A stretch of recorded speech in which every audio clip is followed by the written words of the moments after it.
Vamos dando seguimento aos nossos seminários, né? No dia de hoje, então, a gente tem um seminário que ele está intitulado Racismo e Pandemia, Saúde da População Africana e Afrodiaspórica.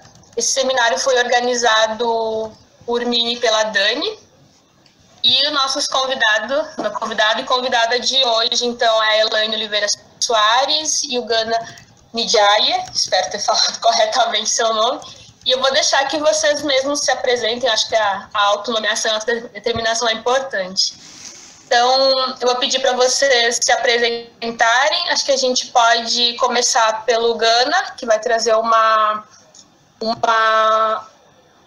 debate macro, né, da questão mais sociológica, do racismo e da questão da pandemia também. E a Elaine pode dar sequência falando da saúde da população negra, nacional e local também. Eu e a Dani, a gente vai ficar dando suporte de mediação, vamos anotar as perguntas, então vocês podem ir escrevendo ali na caixa de mensagens, perguntas ou algum tipo de... E também pode falar, eu acho que é bem tranquilo, né? Você pode ligar o microfone e também a gente vai dialogando, que é para ser bem uma conversa, assim, né? Então, pode ser assim. Então, eu pedi para a Elaine se apresentar rapidinho, depois eu pedi para o Gana e o Gana inicia, pode ser? Então, tá. Então, boa tarde. Quero agradecer o convite de vocês para estar essa tarde aí de sexta-feira, casa e com vocês. Hoje é o meu dia de trabalho remoto, enfim. Eu sou, então, como a Marlete falou, Elaine Oliveira Soares, sou filha de Nelma Oliveira, que foi uma militante do movimento de mulheres negras, fundadora de uma organização, a SEMUN, Associação Cultural de Mulheres Negras, uma organização que tem 25 anos, este ano faz 26 anos, e eu venho dessa militância, e sou funcionária pública, servidora da Prefeitura de Porto Alegre. Então, pela minha militância no movimento de mulheres negras, quanto o controle social, o Conselho Municipal de Saúde pautou a importância, né, na verdade, não só a importância, mas pautou a necessidade de ter uma política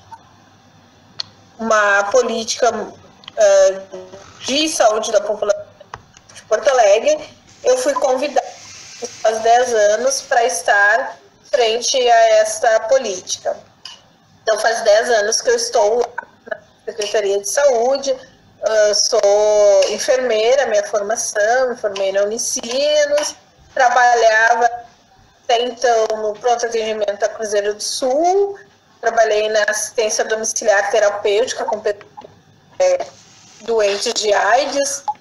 Foi um projeto muito inicial, muito interessante, de Porto Alegre, para desafogar os hospitais. Então, trabalhei um tempo ali, que foi um dos primeiros projetos iniciais que teve no momento do auge da pandemia, né? Hoje, fiz mestrado em saúde coletiva na URGS, na Faculdade de Enfermagem, na saúde coletiva, e participo, então, integro os GTs de saúde da população negra, da Sociedade Brasileira de Medicina e de Saúde da Família, e também do GT de raça e saúde da Abraço. Então, um pouco isso, assim, temos, né, outras relações. Na época que foi aprovada a Política Nacional de Saúde da População Negra, eu fui conselheira, eu e Fernanda Lopes. Fernanda era titular, eu era suplente, então nós estávamos lá como conselheira, e foi nessa gestão do conselho que nós conseguimos aprovar a Política Nacional de Saúde da População Negra, que foi algo muito significativo para mim estar, né, neste momento lá na plenária do conselho, um conselho que foi a aprovação de uma política por unanimidade. Enfim, eu acho que é um pouco disso, depois a gente vai conversando, né? Todo mundo tem várias histórias, histórias ao longo da vida que vão se cruzando, e é um pouco isso também. Minha história, este ano eu fiz meio século de vida, então tenho um tantinho de história aí, né, nesse percurso aí, 37 anos de movimento social e agora na gestão de uma política de saúde. É isso, e vamos continuar conversando. Obrigada. Só complementando, a Elaine também está como preceptora, né, deste programa de residência, né, sendo a saúde da população negra um dos nossos cenários de campo, né. Não sei se ela caiu, vou acompanhar aqui. A palavra é tua, Gana.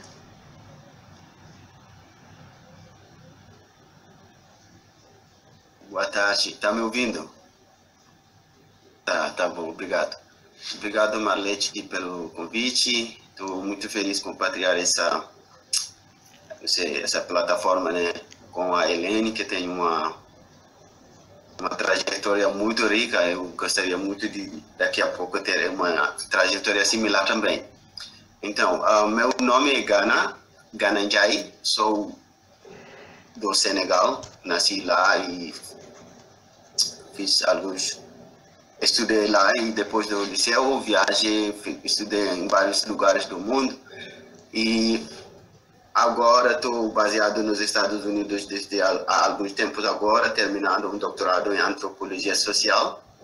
Tenho várias áreas de interesse, né, de pesquisa e também de curiosidade intelectual, mas acho que hoje a área que trabalho mais é a área da antropologia da religião e a antropologia da migração. Essas são as duas áreas que eu trabalho mais hoje, até que a minha tese de doutorado é sobre a migração senegalesa no Brasil, e olhando para o tema da ética do trabalho e também a prática religiosa. Como que o sujeito migratório, né, combina essa ética muçulmana ou qualquer outra ética religiosa, mas os senegaleses sendo muçulmanos na maioria, como que você junta, né, como que você lida com essa ética do mercado do trabalho, que é só uma maximização, né? Você tem que ganhar dinheiro e ganhar dinheiro. Mas como que você tenta para lidar com essa também a ética religiosa que diz para você que você não é o sujeito que é mais importante, mas a comunidade que é mais importante. Que o dinheiro, na verdade, você deve ganhar o dinheiro sendo honesta. Mas sabemos que na lógica capitalista a maximização não permite isso também todos os dias. Então, como que a pessoa vai lidar com essa contradição? Foi a questão principal da minha pesquisa de doutorado, e hoje estou trabalhando sobre um projeto de livro também que olha para os encontros entre negros africanos recém-chegados nas Américas, no caso dos senegaleses, e negros também das Áfricas, né, mas que chegaram antes, chegaram no período da escravização, que chegaram depois também da abolição, etc, etc. Então, como que o negócio, esses encontros culturais vão se fazer entre pessoas negras ou pessoas pretas, dependendo, né, da abordagem que a gente quer tomar. Mas hoje eu acho que o tema da conversa é sobre o Covid-19, né, a pandemia em geral, como que o mundo preto, o mundo negro está lidando com essa pandemia, e qual é a reação de um antropólogo que está tentando também entender o que está acontecendo.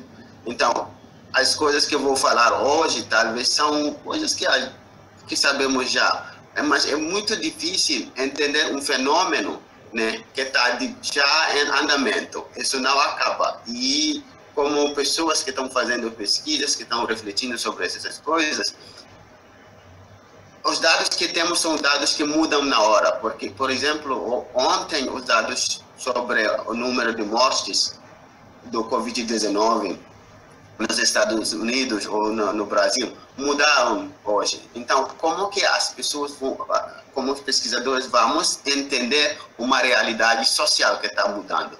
Mas também, mesmo assim, tem coisas que podemos ver e dizer, olha, isso tem uma história. Então, eu vou tentar um pouco fazer uma historização, né, do como que a população negra no mundo, pelo menos nos mundos que eu conheço, né, lidaram com essas dificuldades do que a saúde. Como que a população negra, né, vem lidando com essa questão da pandemia na história, e um foco sobre a população migrante. Então, seria isso. Então, eu queria rapidinho, né, falar um pouco sobre esse debate no início da pandemia, né?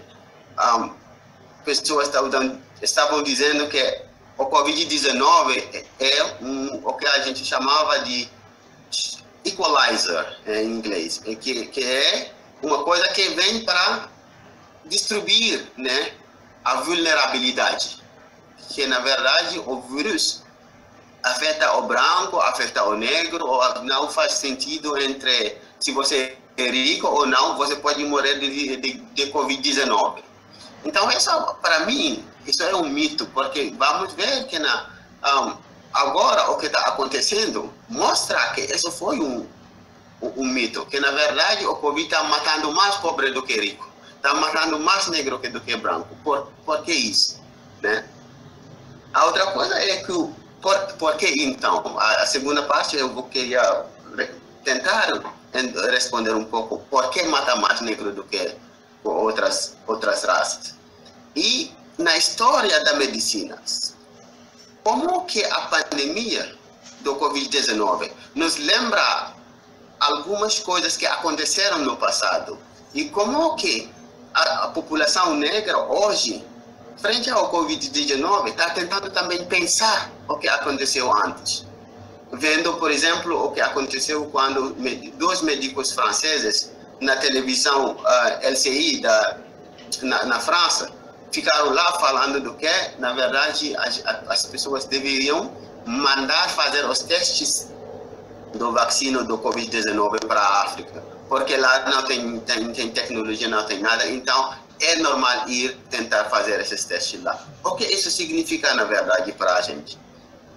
E, enfim, falar um pouco sobre como que a população migrante no Brasil, primeiramente, está lidando com essa questão, mas fora do Brasil também, porque vemos que os imigrantes lá no sul dos Estados Unidos, que vem do México, do Brasil, de vários países africanos, estão as pessoas que estão trabalhando nos campos para que as pessoas né, dos Estados Unidos consigam comida. Então, quem está trabalhando no campo, para a pessoa que é local, né, o cidadão norte-americano, poder comer, é o imigrante. Então, essa também é uma força de trabalho, né? É uma força que a gente poderia discutir um pouco. O outro aspecto também é a mobilização dos imigrantes. Se você olha, você vai ver que o Sindicato dos Trabalhadores Ambulantes na Barcelona, que é o que eles chamam os manteiros, esse sindicato mudou a sede deles em uma loja que fabrica máscaras para distribuir nos hospitais, para distribuir de graça para as populações locais. Então, o imigrante não vira só aquele cara ou essa pessoa que é pobre, que é coitado, que precisa de ajuda, etc. Mas a pandemia também está mostrando, né, o que o imigrante está fazendo para o povo local. Então, voltando para esse mito, né,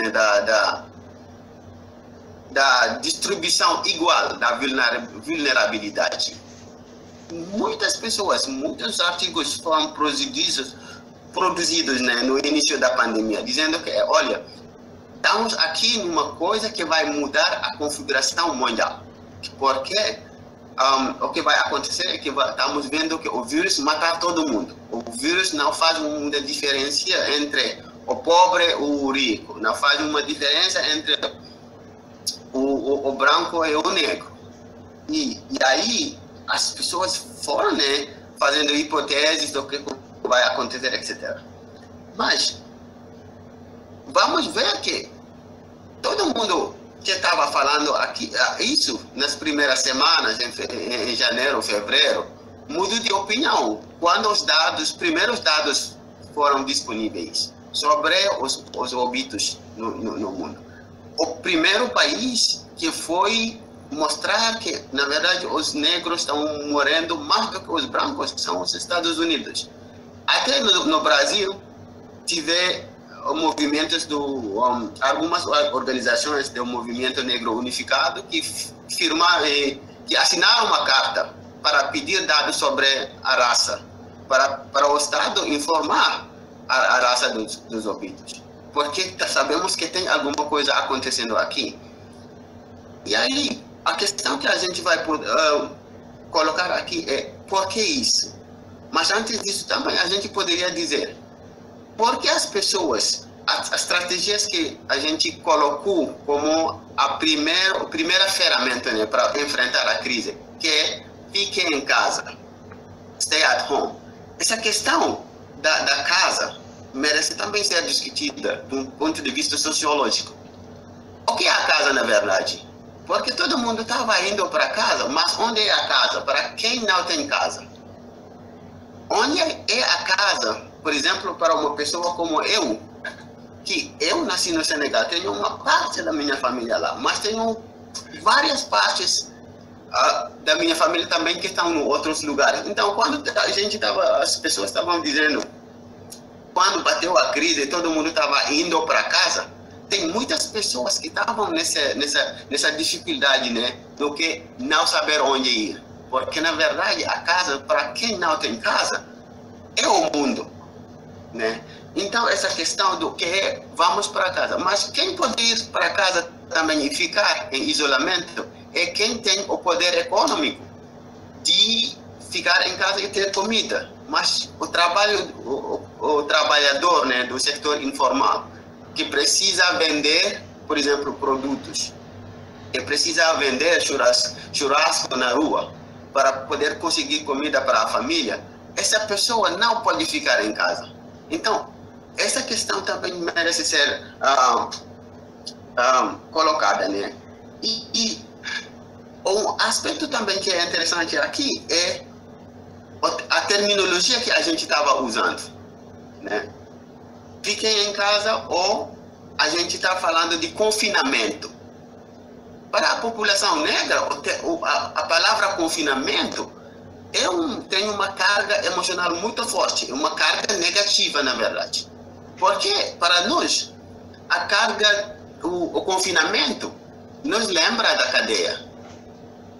Nos lembra do período do que o negro não tinha a possibilidade de se mover, de sair para a rua, de ir para algumas praias, etc, etc. Tem vários lugares que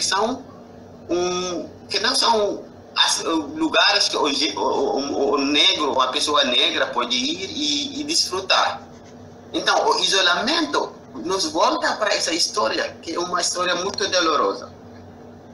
E aí, as pessoas, por exemplo, no Brasil, tendo, né, o caso do Brasil, vamos ver que tinha uma lei aqui que foi votada no dia 11 de outubro de 89, 1890, a lei dos vagos e da capoeira.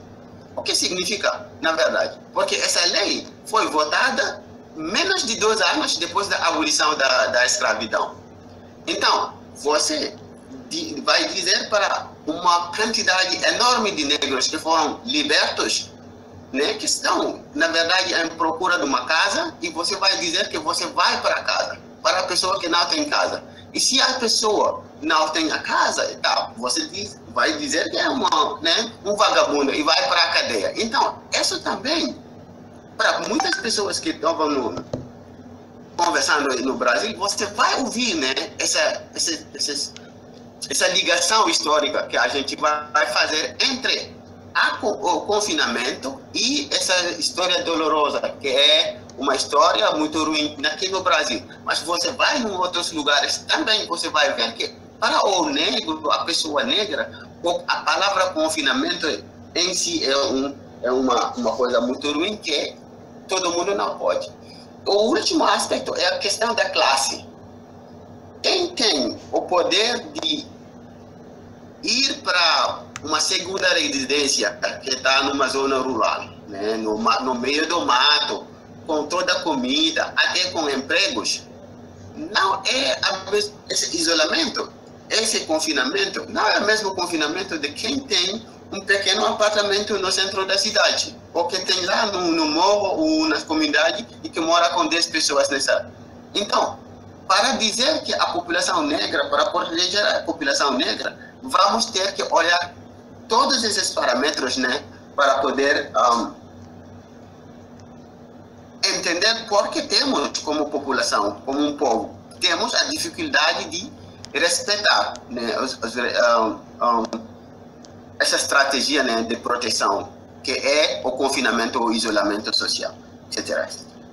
E aí vamos ver por que também os negros são as pessoas que estão morrendo mais do Covid-19 do que as outras pessoas. E se olharmos bem, o Covid-19 é um pouco engraçado, na verdade, porque é uma doença dos ricos. Na verdade, é uma doença dos ricos. Quem tem o poder de ir para a China e voltar para o Brasil não é o mais pobre do Brasil, não. Quem tem o poder de viajar para Paris e voltar para o Brasil e levar a doença não é o mais pobre do Brasil, não. Da mesma forma, o gringo, o turista que deixou a França e chegou para o Brasil para passear aqui e levou o Covid-19 para o Brasil, não é a pessoa que mora na periferia da Paris, ou da Lille, ou da Amsterdã, ou da não sei onde você quer, da Europa. Não, é o mais rico da Europa que tem o poder de vir para o Brasil. Então, quem espalhou o vírus no mundo é o rico. E aí, essa questão da classe é muito importante. E aí, a partir desse momento, olhando só para a população negra, podemos colocar a questão do por que o Covid-19 mata mais negros do que... Aqui no Brasil, hoje, eu estava olhando para os dados da agência pública, hoje, né? Os dados são o quê?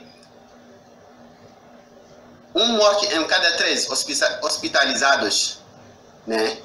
Em cada 3 hospitalizados por Covid-19 hoje, entre os negros e pardos vai morrer. Em cada 3 pessoas negras e pardas, né, hospitalizadas pelo Covid-19 no Brasil, vai morrer. Se é branco, em cada 4,4 hospitalizados nos brancos, só uma pessoa vai morrer. Então, isso é uma desigualdade muito forte, né, entre o resultado do que vai acontecer. Por que isso? Quem trabalhar nos hospitais talvez vai poder dizer para nós o que está acontecendo. Mas sabemos, pelo menos a partir de estudos feitos em várias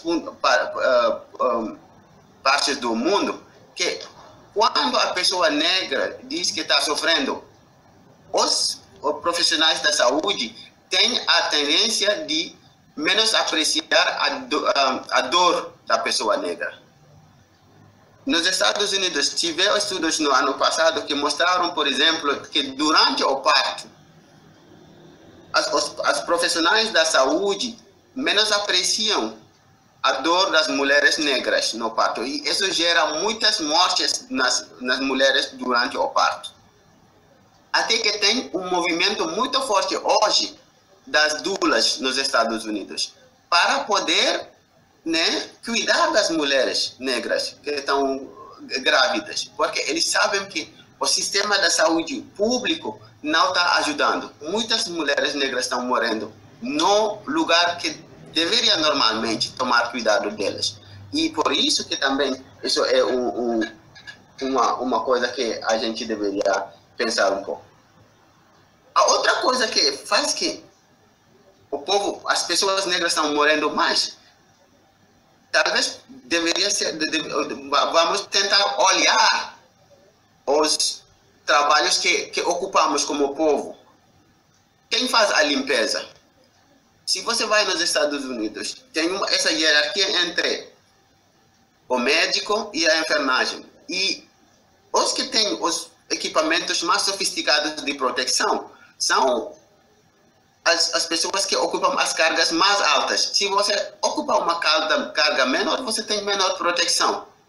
Então, isso também faz parte do fato que as pessoas negras estão mais exposadas, né? Têm expostas ao Covid-19. Quem trabalha no grocery store, ou no mercado, no supermercado, essa pessoa é muito exposta. Se você olha para essas pessoas, talvez não no Brasil, mas se você olha para os Estados Unidos, quem ocupa esses cargos são as pessoas negras, a maioria mulheres negras. Isso também faz que elas estão mais expostas do que é isso. E aí vem a questão que o Achille Mbembe colocou para nós. Acho que a Marlete compartilhou esse texto, né, que ele escreveu em inglês, em francês, mas que foi traduzido. Essa questão do direito universal à respiração. Eu acho o texto interessante, porque o que Achille Mbembe está dizendo para nós é que o estranho, o ridículo do Covid-19 é que, na verdade, tudo passa pela respiração. E ele diz que, na verdade, se você olha bem, antes do Covid-19, tinha muitas pessoas que estavam sufocando. Se você olha os povos indígenas, por exemplo, através do mundo, tem essas organizações capitalistas que estão atacando as terras deles, né? Sufocando o povo, tentando tirar as matérias naturais da terra, né? Dos territórios indígenas. E esse ataque é um ataque, na verdade, um ataque à respiração desses povos. E o Achille Mbembe está dizendo que, na verdade, o Covid-19 está um pouco distribuindo, né? Essa sufocação para as pessoas que tradicionalmente não sentiam essa ameaça, mas que agora estão sentindo. E voltamos para essa distribuição, né, da vulnerabilidade. Sabemos que, na verdade, todo mundo é vulnerável ao Covid-19, mas essa distribuição da vulnerabilidade é desigual. Aqui também o Mbembe está dizendo para nós que o sufoco, na verdade, está sendo distribuído e que se que precisamos resolver a crise, vamos ver uma maneira de dizer que a respiração é um direito universal e vamos tentar proteger todo mundo. Mas não é só o rico que vai ser protegido e o coitado, pobre, etc., vai deixado do lado. Então, acho que a gente poderia conversar sobre isso mais tarde, mas queria só colocar isso. E a outra questão, eu acho que é a mais importante, é essa questão do racismo estrutural. O que na verdade é? Se olharmos bem como funciona o mundo, ou pelo menos se olharmos para o Brasil, por exemplo, para ver o caso mais fácil a entender. Tem os dados da IBGE, que falam sobre os indicadores sociais, né, a desigualdade social em 2019. Por exemplo, se você olha para o mercado do trabalho, na distribuição da renda, por exemplo, as pessoas abaixo das linhas de pobreza, em 2018, as pessoas que ganham menos de $5 por dia, só 15% são brancas e 32% são pretas ou pardas. E as pessoas que ganham menos de $1 por dia, 3% são brancas e 8% são brancas. São pretas ou pardas. Se você olha para a violência, por exemplo, a taxa de homicídio por 1.000 jovens em 2017, no total, tem 34 brancos e 98 pretos e pardos. E dentro desses números, você vai ver que os homens brancos têm 63 e os homens pretos e pardos têm 185. Está dizendo que tem mais negros morrendo, né, por homicídio do que brancos. Se você olha para a taxa de educação em 2018, 3,9%, por exemplo, é uma taxa de analfabetismo nos brancos, e os pretos e pardos, 9,1%, né, de analfabetizados. Ou seja, tem mais brancos alfabetizados do que negros. Isso significa que se a pessoa não tem acesso à educação, não tem acesso ao emprego, está sendo matado, tem alguma coisa errada nesse sistema. E se você olha o que está acontecendo, por que a pessoa que não tem acesso externo, você volta para a história. Uma história que valoriza o padrão branco, que valoriza, já que no Brasil, ouvi falar que tinha período que a gente, no trabalho, pessoas diziam que você tem que ser de boa aparência. Não sendo brasileiro, eu estou curioso em saber qual é o padrão da pessoa que é da boa aparência. Sabendo nada disso, se você vai olhar que o padrão vai ser o padrão da classe dominante. E a classe dominante é branca, então o padrão dominante seria branco. E você vai para a França, você vai ver que a mesma coisa está acontecendo. Então tem um sistema mundial, não é só do Brasil, mas um sistema mundial que coloca o branco em posição de poder, que coloca o homem em posição de poder e que coloca os restos em posição de subordinação. Isso, se não muda, tem também efeitos. Vou dar um exemplo muito fácil de entender para quem não é antropólogo. Na antropologia tem a área que estuda a alimentação, a antropologia da alimentação. E geralmente as pessoas vão dizer que tem nada a ver, tem nenhuma ligação entre cultura e biologia. Ou seja, se você leva um menino brasileiro para o Senegal e ele cresce lá, ele vai aprender a língua, gostar da comida, falar do jeito dos senegaleses, tudo isso. Então, tudo tem a ver com o sistema que muda a pessoa, que faz que você pensa numa forma. Quando uma criança nasce no Brasil e acaba ouvindo as pessoas dizendo que o cabelo do tipo do Ghana é um cabelo ruim, esse menino vai aprender que isso é um cabelo ruim. E isso afeta. Isso tem uma consequência, né, no fato de como que ele vai se ver se ele tem esse cabelo ruim. Se o cabelo dele não é isso, ele vai dizer, meu cabelo é melhor do que outro. Mas também o fato de que até as coisas que comemos têm uma consequência da forma que vamos lidar com a pandemia. Primeiro, se uma pessoa é pobre, sabemos que essa pessoa não pode comer saudável. E essa pessoa acaba tendo um sistema, né, imunitário muito fraco. Chegar ao Covid-19, essa pessoa não está preparada. Mas como povo, porque estamos falando da saúde da população negra, uma população, vamos ver que também um povo que tem uma cultura, a forma que fazemos as coisas vai fazer que temos um sistema imunitário coletivo muito mais fraco do que o outro, dependendo do que comemos. Uma população que é pobre vai adotar técnicas culinárias que são baratas para poder sobreviver. E ao longo do período, essas técnicas culinárias, porque são baratas e talvez não são boas para a saúde, podem afetar, né, a saúde dessa população. Então, seria mais fácil dizer, talvez os negros são fracos, ou o Covid-19 mata mais negros porque é uma coisa biológica.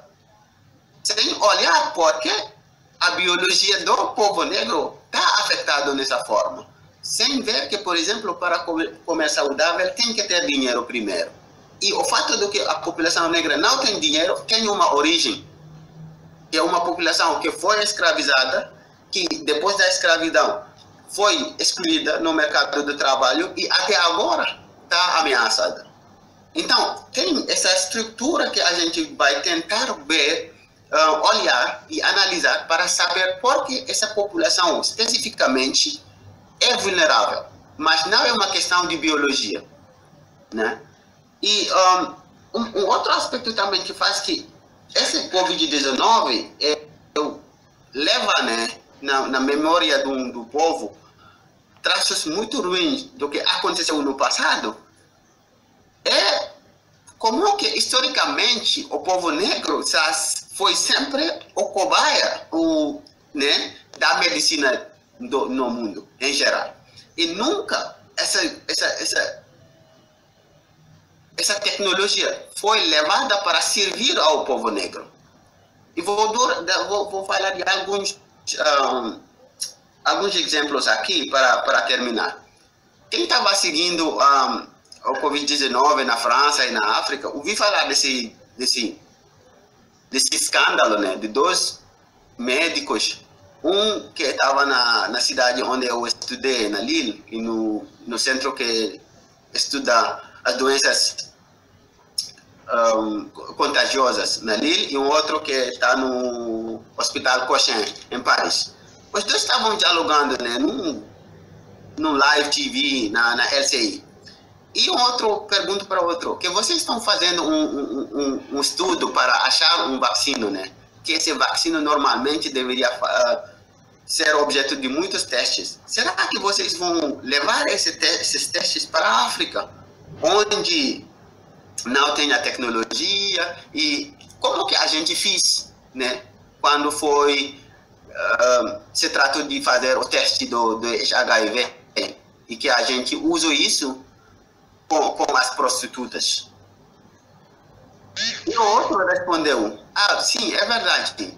Na verdade, estamos pensando em fazer isso porque lá não tem as tecnologias, etc, etc. E isso gerou um escândalo por 3 razões.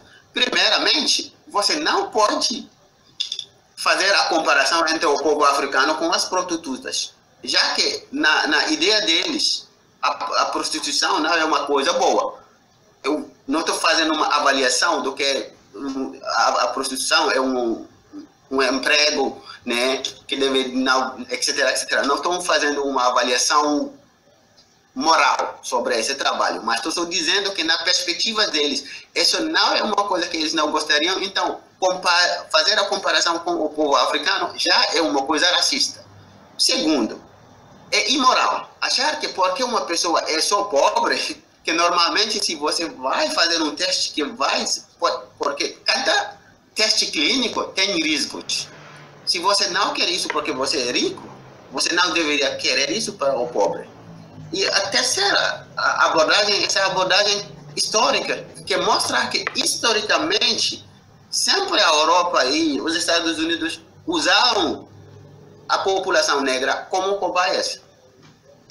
E alguns exemplos que eu gosto de dar, na verdade, é a história mais famosa é a história da Sarah Baartman. A Sarah Baartman era da África do Sul. E no século XIX, ela foi levada nos museus, nos parques, porque ela tinha uma bunda grande.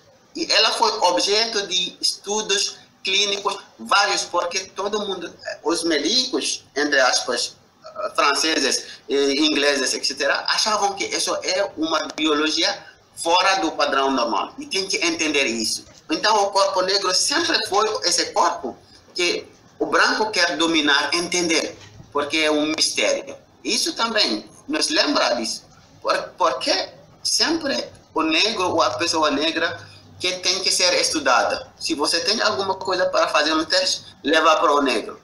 Porque tem essa ideia de que também o negro tem um corpo que resiste tudo. Que resiste à dor, etc, etc. Em 1996, o laboratório Pfizer, no norte da Nigéria, eles usaram 100 crianças para fazer um teste, né? Um vacina da meningite. O que foi um escândalo nesse estudo é que ninguém falou para as crianças, ou os pais das crianças, que eles estavam usando um novo remédio contra a meningite. Eles usaram essas crianças sem avisar os pais, sem consentimento, né, dos responsáveis das crianças. E o que aconteceu? 11 morreram e todos os restos tinham consequências clínicas depois. E só depois desse escândalo que eles pararam com o estudo. E sempre a África foi vista como esse lugar onde você pode levar as coisas e fazer os testes clínicos. Mas fora da África também. Há só um ano, tinha um grande escândalo nos Estados Unidos. Porque tinha uma historiadora, uma mulher negra maravilhosa da Queens College, em Nova York, que escreveu um livro. E nesse livro, o livro é chamado de Medical Bandage, Race, Gender and the Origins of American Gynecology. Ele fala de uma escravidão medical, para mostrar como que a medicina nos Estados Unidos sempre usa corpos negros para avançar. E nesse campo, ela usa o campo da ginecologia e analisa os trabalhos de um famoso doutor que se chama Dr. Sims. O que fazia o Dr. Sims? Né? O Dr. Sims usava mulheres escravizadas, negras, então, escravizadas, e fazia operações ginecológicas sem anestesia, primeiro.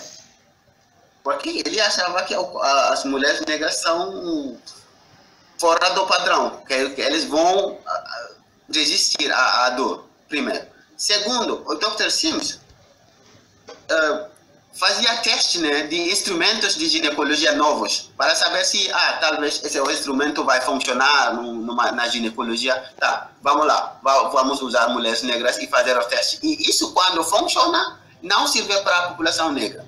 E isso foi um escândalo que só foi descoberto em 2017. Meu Deus.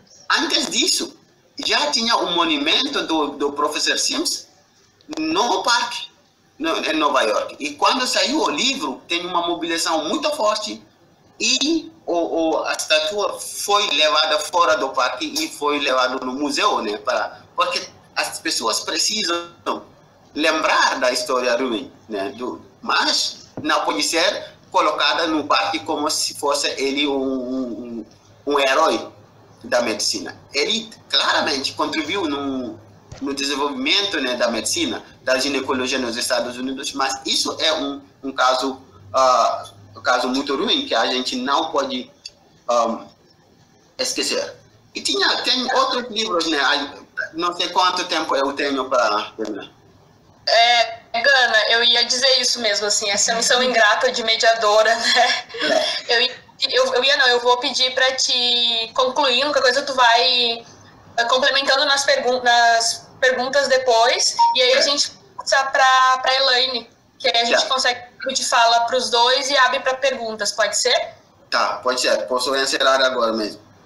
Tá bom. E aí, tem vários casos, né? Tem vários casos que estudaram, né, esse problema. Eu não vou dar mais exemplos, mas para dizer que esse é as lembranças, né, que o Covid-19 está trazendo para o povo negro. E para a população migrante, finalmente, essa população migrante tem também uma variedade de população migrante. Porque dentro da população migrante tem também pessoas negras. E como a pessoa que é dentro... Não pode. Tá. Então, como que uma pessoa que é dentro de uma população que foi historicamente vítima dessas coisas, que vira também migrante, dentro de um período onde todo mundo está fechando as fronteiras, todo mundo está voltando para casa. Os estados estão servindo os cidadãos. Se você não é cidadão numa nação, como que você vai lidar com a crise? E já falei que, mesmo assim, também temos que lembrar as contribuições dos imigrantes dentro desse momento, dentro desse contexto de crise, porque os migrantes também são agentes que estão agindo sobre as comunidades onde eles estão vivendo. E já falei do caso, né, do que você vai ver no sul dos Estados Unidos, na Barcelona, etc, etc. Mas, ao mesmo tempo, o Estado que já dizia que não queremos imigrantes, está também recebendo imigrantes. Os Estados Unidos, o Trump dizia que ele não quer imigrantes mais, mas ele abriu para imigrantes médicos. Na França, do Jean-Marie Le Pen, vamos ver que um prefeito do sul da França fez que ele autorizou o governo autorizou a prefeitura de ir para os campos de refugiados e recrutar trabalhadores agrícolas. Então, o imigrante ou o refugiado é sempre essa figura que não é desejada quando o Estado não quer. Mas quando o Estado precisa do imigrante, sempre o imigrante vira essa pessoa que podemos usar. Então, isso também tem que ser um pouco problematizado. E aí?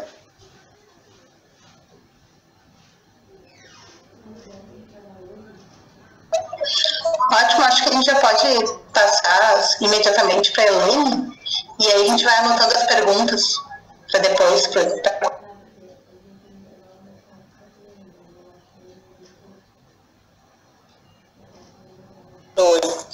Então, Gana fez aí uma tarefa dupla, falou por mim e por ele. Foi excelente a tua fala, não deixou aí pouco para mim falar, mas vamos tentar construir mais algumas coisas a partir do que você traz, problematizou bastante todo o contexto, né? Então, eu vou agregar alguns outros elementos à nossa discussão. E aí, fiquei pensando um pouco, que tu traz um pouco a questão histórica, enfim, né, o processo do escravagismo, né, no mundo e no país, o quanto ele se estruturou e se estrutura até hoje para deixar que as populações negras estejam nessa situação tão desigual frente hoje à epidemia de Covid-19. Mas é sempre bom lembrar que essa possibilidade hoje que apresenta para a população negra o maior risco de se contaminar pelo Covid-19 e muito mais de levar à morte, a gente está aqui nessa discussão, neste momento, sobre o Covid-19. Mas, embora essa discussão ela sempre esteve presente em todas as fases da vida da população negra, na sociedade brasileira, porque sempre nós tivemos os piores dados, especialmente naquelas doenças que são preveníveis e evitáveis. Então, o Covid-19, ele só ressurge algo que nós denunciamos há muito tempo, que lutamos há muito tempo para que se melhore esses indicadores de saúde. Então, é importante também pensar como que as políticas foram se estruturando no nosso país para que a gente pudesse estar caminhando com duas... a política ela foi trazendo dois eixos, né? O eixo da universalidade e do mito da democracia racial, para que hoje ainda nós estejamos neste estado de tanta desigualdade. Algo interessante para a gente pensar sobre isso, quando a Lei 8080, né, E aí que vem aí uma política de acesso, de ampliação do acesso a trabalho, a educação, e aí a saúde também, que logo após o SUS, o Sistema Único de Saúde, que as pessoas que só que trabalhavam tinham acesso, né, o antigo INPS, coisa e tal. Então, se a gente for olhar, os indicadores do nosso país, antes, né, dessa legislação, eles eram muito ruins. Não que hoje sejam bons, né? Ainda não está o que é o ideal. Mas o que ele fez? Ele tirou um grande número de população que estava totalmente desassistida de qualquer bem de serviço público e acabou incluindo e dando direito ao acesso a essa população, toda a população brasileira. Toda a população que está no Brasil, né, que vive nessa nação. Então, melhorou a qualidade de vida, ampliou o saneamento básico, moradia, acesso à educação, à saúde. Então, todos esses determinantes sociais de saúde, eles melhoraram. Embora isso tenha tido um efeito para negros e brancos, este efeito não foi capaz de mudar essa disparidade racial entre negros e brancos. Porque se a gente pensar aqui, né, não sei se vocês estão conseguindo me enxergar, mas se a gente pensar que negros estão mais abaixo, brancos estão aqui. Com essa política, os brancos melhoraram essa condição, né? Vieram aqui para cima.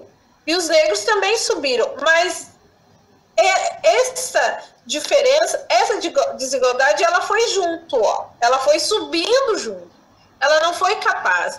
Então, as políticas que até hoje foram implementadas no nosso país, elas não foram consideradas a possibilidade de romper com todo este trajeto que foi feito para a manutenção do racismo.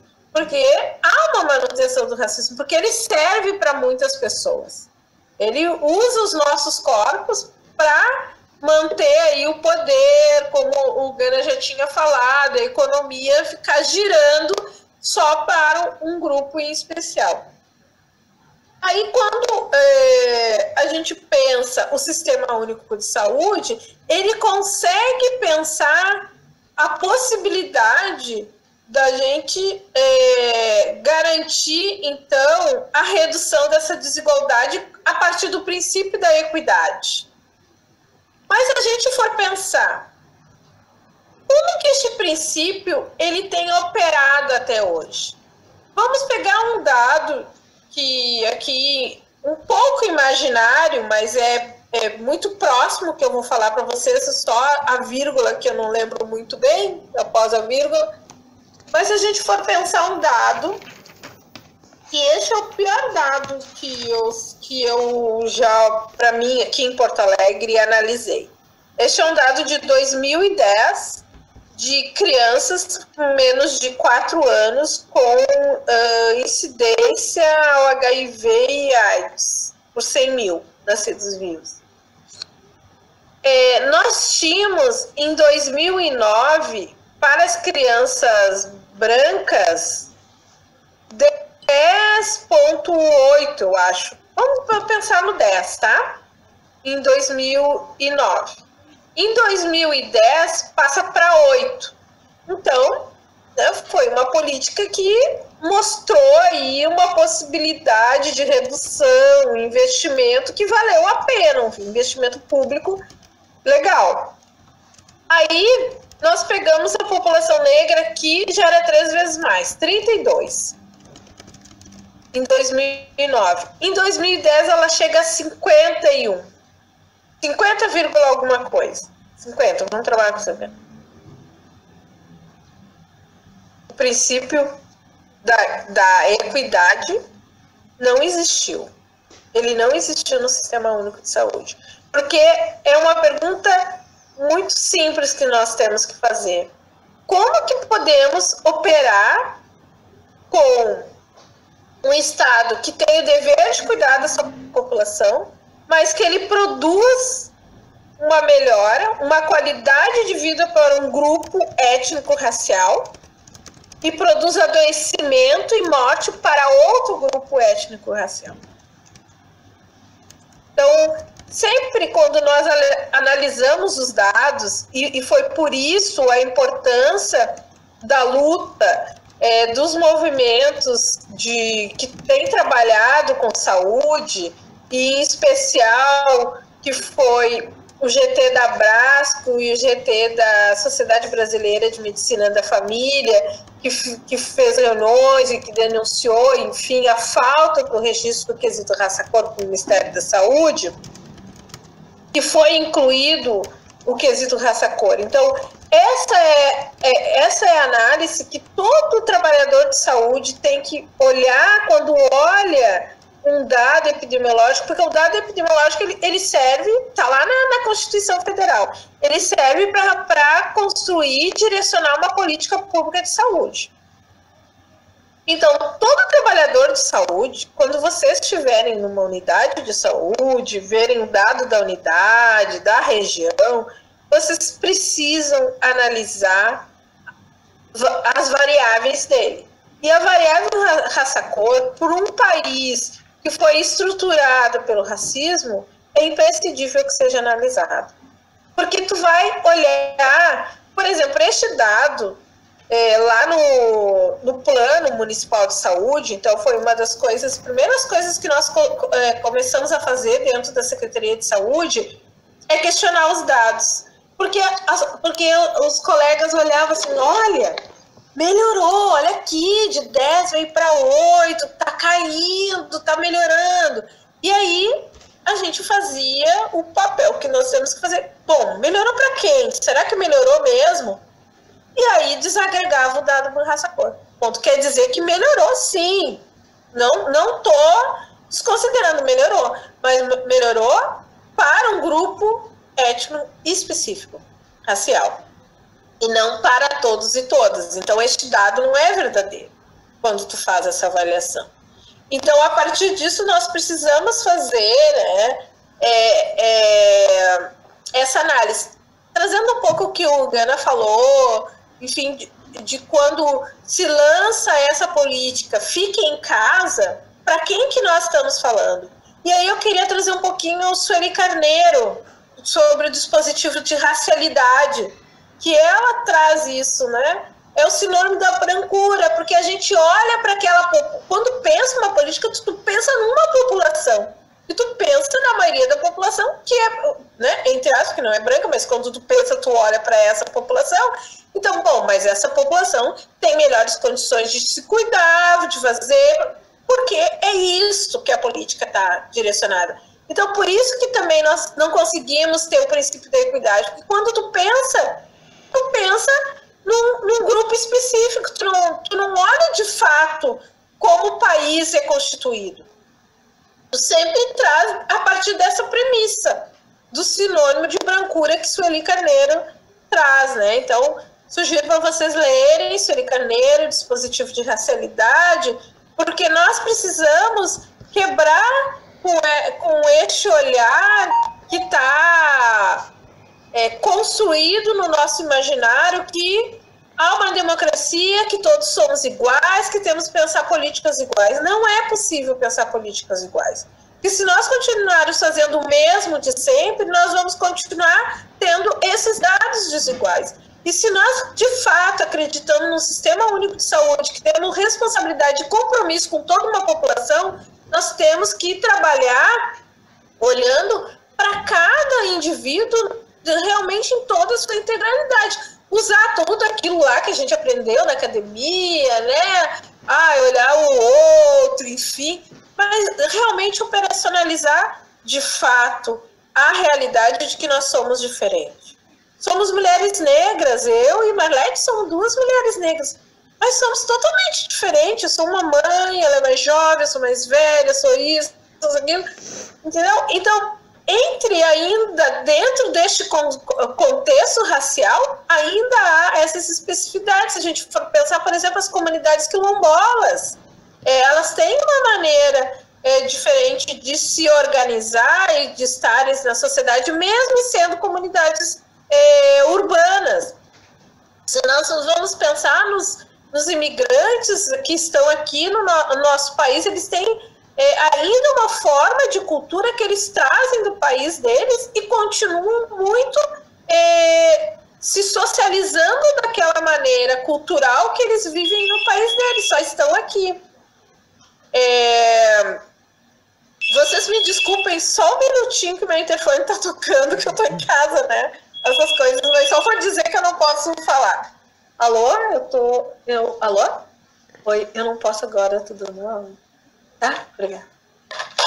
Oi, desculpa, era a vizinha. Então, um pouco isso. Gana também traz, e aí você falou, enfim, né, deste contexto de como que a política foi pensada. E aí, agora, recentemente, foi essa semana, eu acho, que o prefeito de Belém, ele faz uma política que eu nunca sei falar em inglês, meu inglês é péssimo, né? Porque Belém fechou as possibilidades das pessoas estarem na rua, mas ele diz que o trabalho doméstico é essencial. Então, por que o trabalho doméstico ele precisa estar nessa categoria de ser essencial e que as trabalhadoras domésticas podem ir para casa para se colocar neste risco, para servir as outras pessoas, que em sua maioria não são pessoas negras, né? Elas continuam servindo outras pessoas.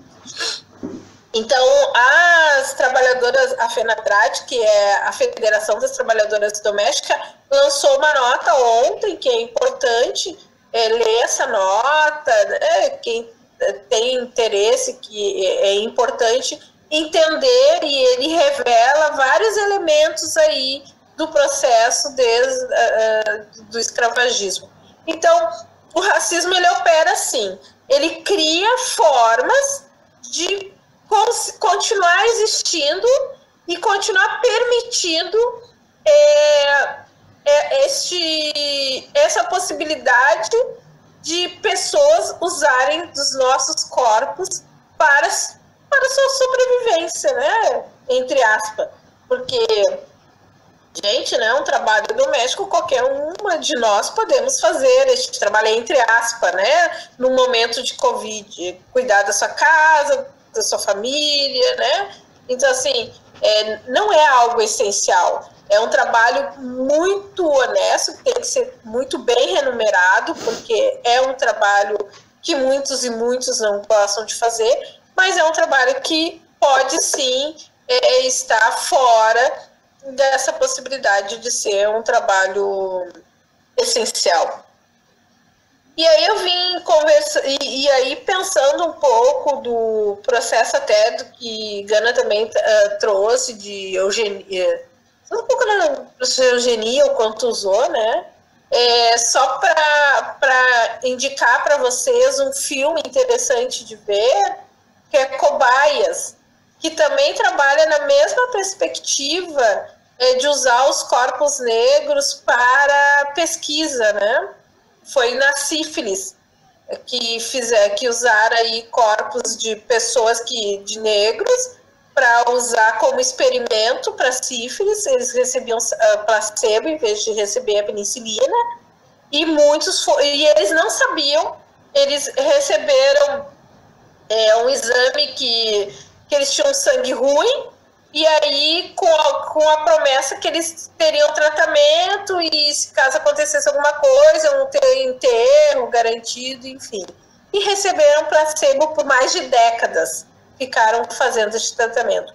E no final disso, que eram 600 homens envolvidos, muitos morreram, 74 ficaram vivos ao final, 25 morreram pela sífilis, e fiz uma colinha aqui, 100 morreram por complicações relacionadas à sífilis, 40 mulheres foram infectadas porque eles não recebiam tratamento e assim, né, achavam que estavam com tratamento, elas acabaram sendo infectadas e 19 crianças nasceram com sífilis congênita. Então, o quanto que hoje, ainda hoje, vão ser os corpos negros que vão estar lá quando conseguirem chegar na UTI, sendo testado com os remédios, que ainda não há um remédio, mas vão ser testados. Inúmeros experimentos devem estar sendo feitos, eu não duvido que estejam sendo feitos nos hospitais, de quantidade de medicação, tipo de medicação, investimento, para descobrir, imagina o cara lá, descobrir a medicação que pode curar, enfim, do Covid-19. Então, eu acho que essas relações, para nós, trabalhadores da saúde, de poder olhar, então, quem são essas populações e quais as condições que essas populações têm de se prevenir e de se cuidar do Covid, é extremamente relevante. Acho que tem algo também importante para, eu não sei como é que está o meu tempo, mas para finalizar a minha fala, Marlete me diz o tempo, que é sobre a população em situação de rua. É extremamente importante este ponto, porque essa população sempre foi uma população marginalizada, historicamente ela não tem direito aos bens e acessos de serviços públicos, né? É um direito na lei, mas não significa o direito na vida dessas pessoas. O Estado ainda não criou medidas suficientes capazes de dar condições a essa população. E hoje nós estamos vivendo um Estado que está negligenciando essa população. A cidade de Porto Alegre está hoje com uma grande cobertura de apoio para a população em situação de rua por conta do movimento social. Há uma rede imensa, uma rede muito bem estruturada de apoio às pessoas em situação de rua, que estão alimentando essas pessoas, que estão dando material de higiene para essas pessoas, que estão colocando pias na rua para essas pessoas poderem fazerem minimamente a sua higienização, e mesmo assim, em alguns lugares não foram permitidos colocar algumas pias. Então, talvez não. Com isso, a gente pode elencar até a fala do presidente, né? E daí se alguns morrerem. Porque é bom, a gente vai fazer uma limpeza, né? Muita gente pobre, muita gente miserável, muita gente na rua, onerando muito o serviço público, né? Aumentando aí mais a pobreza. Então, são esses elementos que é colocado e que a sociedade acolhe. É mesmo, né? Já estão lá na rua, coitados, não tem... né? Vamos fazer até um favor para essa população. Sabe? É isso que está no imaginário. E é isso que a gente precisa fazer uma grande reflexão do que o que está colocado em jogo. E o Covid ele veio como um instrumento para poder fazer essa limpeza social. Ele está servindo como instrumento para a limpeza social. E se nós não ampliarmos para além das nossas paredes essa discussão, ela vai ser, sim, de fato operacionalizada aqui no país e no mundo, uma limpeza social. E a limpeza social, a gente sabe quem é as pessoas que vão estar aí morrendo por Covid-19. Então, acho que é um pouco isso, assim, a gente pode abrir aí conversando mais um pouco, se vocês acharem, a gente pode seguir um pouco mais na conversa, mas eu acho que são esses instrumentos importantes que a gente precisa estar colocado no nosso papel enquanto trabalhador de saúde, aí, profissionais de saúde de diferentes áreas, de poder, de fato, para quem está lá na ponta, nas unidades, ou até quem está na rua, enfim, caminhando em casa, olhar mesmo para essa população, não deixar, chegou lá na unidade, veio aqui só para pegar um remedinho, vou dar. Não, vale a pena, como é que tu tá? Conseguiu acessar o R$600, faltou a palavra agora, o auxílio, benefício, enfim, os R$600, como que tá a tua família, estão trabalhando, estão conseguindo, tem máscara, estão conseguindo fazer, sabe? É o mínimo, poder escutar, apoiar e instrumentar as pessoas para que elas possam, de alguma maneira ou outra, reduzir os danos frente ao Covid-19. Na verdade, reduzir os danos frente a essa política, né, de que nossos corpos não precisam estar aqui neste mundo, né? Mas nós estamos e vamos ficar. É isso. Então, eu quero agradecer, assim, já de antemão as falas. Eu sou extremamente suspeita, né, para falar em relação a vocês, porque Elaine, minha chefe, né, a gente trabalha junto, aprendo muito cotidianamente com a Elaine, trabalho na secretaria também. O Gana é um grande amigo, os dois, né, grande referência para mim, assim, na vida e enquanto profissional também. Eu levantei alguns pontos, eu sei que tem perguntas ali do Arthur e da Analice. Eu só vou... queria comentar alguns pontos, né, que eu fui anotando na fala de vocês até para ir fomentando também a discussão, assim. Algo que... Então, eu inicio, assim, com um ponto que o Gana traz, que é super importante, que foi o processo do pós-abolição da lei da vadiagem, né? E aí a gente já comentou, eu lembro que os R2, eu dei uma aula junto com a Júlia ano passado, e a gente falou um pouco dos processos de institucionalização também, né?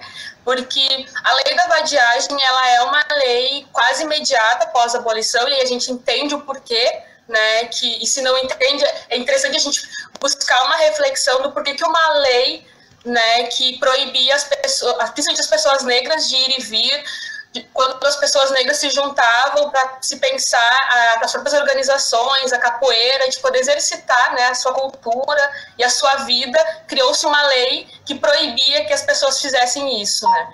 A lei da vadiagem, ela também está ligada a um processo histórico das instituições totais, né?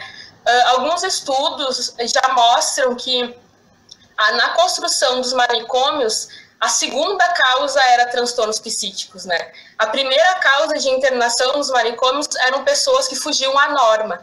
E aí, se a gente for pensar, quem eram as pessoas que fugiam à norma, né? Pessoas em situação de rua, e aí pessoas negras, porque era logo pós-abolição, pessoas em situação de prostituição, enfim, né? Pessoas que estavam ali incomodando, né? E sujando, entre aspas, a imagem que o Brasil queria mostrar, inclusive para fora do nosso país, né?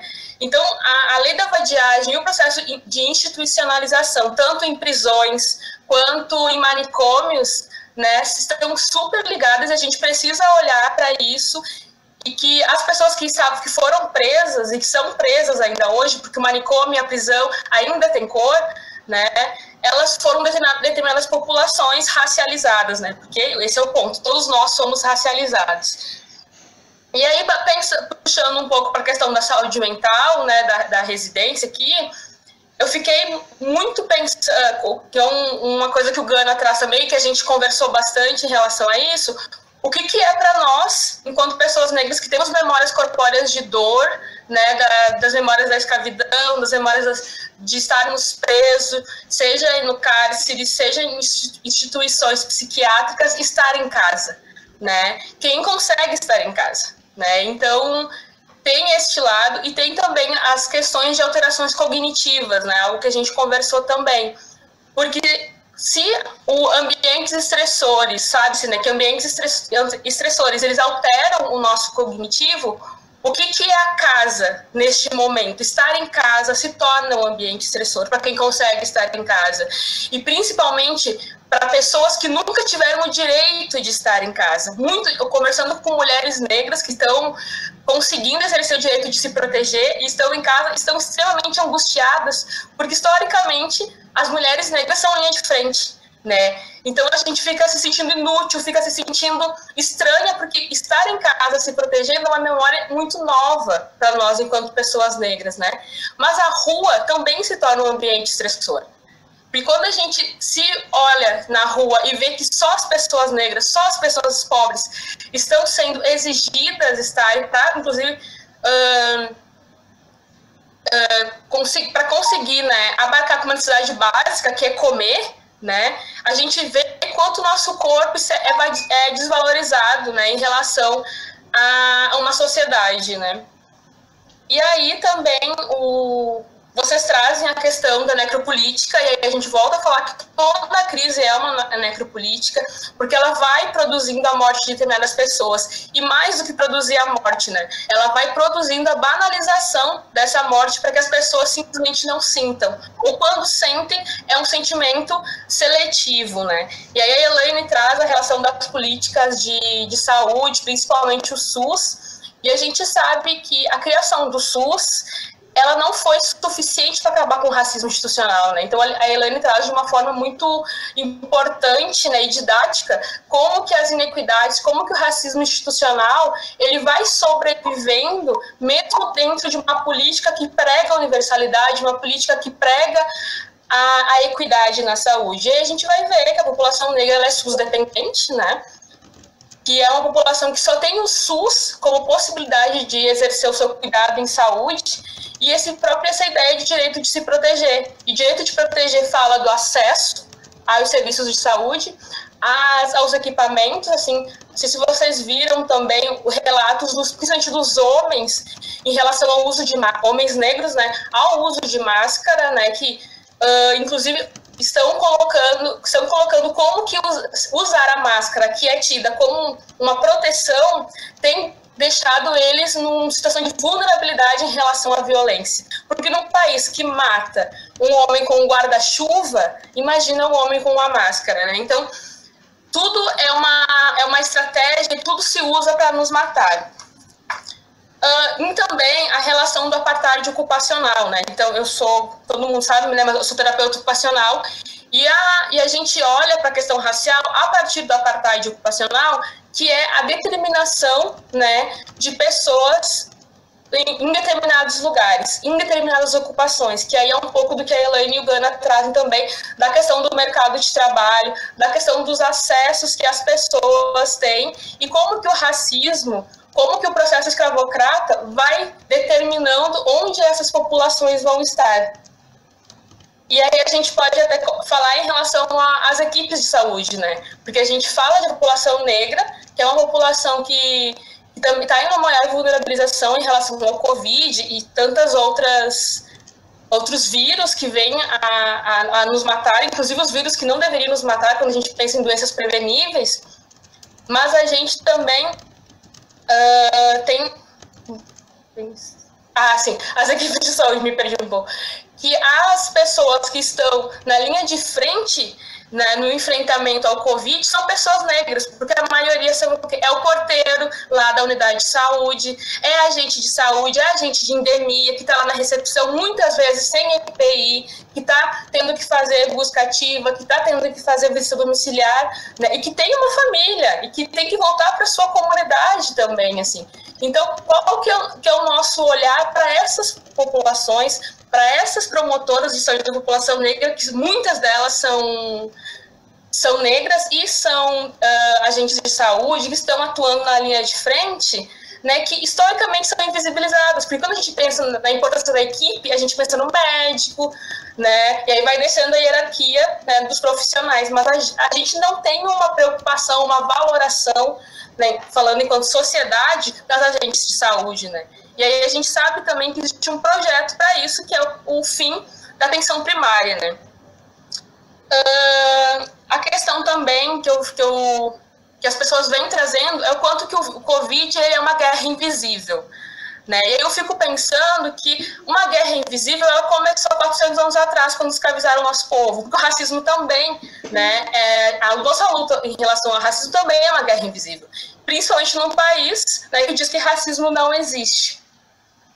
E é importante que a gente possa olhar para isso dentro desses processos de cuidado mesmo, assim, de tá, o que eu vou fazer em relação a tudo isso que a gente está trazendo, né? Porque aqui estamos em 4 pessoas negras debatendo algo que para a gente não é novo, e porque não é novo enquanto a nossa constituição de sujeito, mas também não é novo porque o nosso povo vem debatendo isso há muito tempo. E aí uma das coisas que eu queria jogar aqui para a gente refletir também, que vai no encontro do que a Analice trouxe, que é quando o Steve Biko fala que estamos por nossa conta. E eu realmente acredito que estamos por nossa conta. Mas eu vejo essa frase por 2 aspectos. Uma que é que existe um movimento, sim, dentro da pluralidade do movimento negro, que vem lutando para pensar em melhorias para o nosso povo, mas que também essa frase fala de um cansaço nosso de esperar que a branquitude faça algo, né? E aí eu entendo e jogo para a gente pensar que discutir saúde da população negra, saúde da população indígena, saúde da população LGBTQ+, quilombola, é uma responsabilidade ético-política de todas as pessoas, de todos os profissionais. E aí acho que algo que a gente pode pensar é a nossa implicação, né, por um problema que não atinge o grupo que eu estou, que é, né, parafraseando Cida Bento. Então, Dani, tu quer fazer as perguntas, quer também dar algumas pontuações? Enfim, essas foram as minhas. Não, acho que a gente pode, tem algumas questões aqui também, né, que eu acho que a Analice pontuou, e tem mais uma que tem a ver com necropolítica, que é isso que tu está falando, né, que eu acho que poderiam, e uma que é dessa do enterro sem um atestado de óbito, né, que foi permitido agora, assim, e que eu acho que nos traz um pouco, se a gente for pensar, que hoje tem uma lei para isso, né, em função da pandemia, mas que não é algo novo, né. Se a gente pensar no que aconteceu na ditadura, né, das pessoas, dos corpos que sumiam, assim, né, e se a gente pensar no que tem acontecido cotidianamente em função do tráfico de drogas, em que os corpos também desaparecem nas comunidades, né, parece que é uma continuidade. E é uma continuidade que, enfim, quando a gente vai pensar nessa necropolítica, eu acho que é um passo a mais para a implementação dessa necropolítica, né? Porque a gente, esse número grande de pessoas que a gente vê que hoje chegou a 9 mil mortos por Covid, são os números que a gente tem oficiais. Mas a gente sabe que a população negra vem morrendo e não está sendo contabilizada em números oficiais, né? Tanto quando a gente fala dos 70 mil homicídios que acontecem no ano, né? E que 70% são de pessoas negras, de alguma forma a gente também não contabiliza, né? Na nossa sociedade. E de uma dificuldade que a gente tem, que eu acho que tem a ver com isso que tu trazia, Marlete, da branquitude, de sem lutar que não são os nossos, né? Então, assim, não tem esse sentimento de luto coletivo, assim como não tem por esses jovens que morrem todo ano. Então, 9 mil nos chocam, mas a gente pensa, né? E devem nos chocar mesmo. Mas são 70 mil todo ano que a gente já naturalizou. Então, eu acho que esse processo de naturalização que está acontecendo com o Covid é algo que a gente vem fazendo ao longo da nossa história. Né? Enfim, eu acho que alguém aqui falou também, né, disso da necropolítica. Eu acho que a gente tem que trazer um pouco mais de como isso está acontecendo, e eu acho que o Gana falou sobre a situação nos Estados Unidos. A gente já tem uma situação semelhante no Brasil, né? A gente já está vendo, ainda que os dados a partir de uma luta do movimento negro tenha sido tardio, assim, esse critério de raça-cor das pessoas que estão morrendo por Covid, a gente já está vendo que quem não está conseguindo atendimento, né, de quem é a população da periferia. E a população da periferia no Brasil é uma população negra. né? Então, são essas pessoas que chegam na UPA e que têm o atendimento negado 2, 3 vezes e quando chegam em um estado muito grave, né? Então, acho que isso é algo para a gente pensar, assim, que não é... que a gente não possa pensar, bom, esse momento da pandemia está acontecendo como algo exclusivo desse momento, né? Mas que a gente possa pensar que, bom, isso está descortinando algo que vem acontecendo, como a Marlete falou, há 400 anos. Só que nesse momento a gente não pode mais fingir que não está acontecendo, né? Então, como é que a gente... enfim, isso está sendo jogado, acho, na cara de todo mundo. E como é que a gente cria estratégias, né, para isso, assim, para poder dar conta, né? Não só numa denúncia, mas que essa denúncia também vire em ação, né? E aí eu acho que tem uma outra questão aqui que a Annalise colocou mais para cima aqui, né? Que tem a ver, então, com as práticas solidárias das comunidades negras, né? Como é que as práticas solidárias das comunidades negras podem ensinar, enquanto trabalhadores de saúde mental, outras formas de cuidado no contexto da pandemia. E eu acho que, no contexto da pandemia, eu acho que principalmente pós-pandemia também, né? Porque a gente tem, com tudo isso que tu trouxe, Marlete, um contexto de um adoecimento, né? Muito intenso. Por essa negação ao luto, por essa negação a um cuidado, né? Então a gente vai ter formas de adoecimento, assim, no âmbito da saúde mental, que talvez a gente não tenha precedentes, né? Ou que pelo menos a gente não tenha se dado conta durante todo esse período histórico, assim, porque de alguma forma estava ali, a gente aqui, né, não se ocupou, assim. Então, acho que questões para a gente poder pensar, assim, né, como é que a gente se ocupa de tudo isso e como é que essa reflexão a gente vai trazendo ela para o nosso cotidiano de trabalho e de cuidado em saúde mental, né?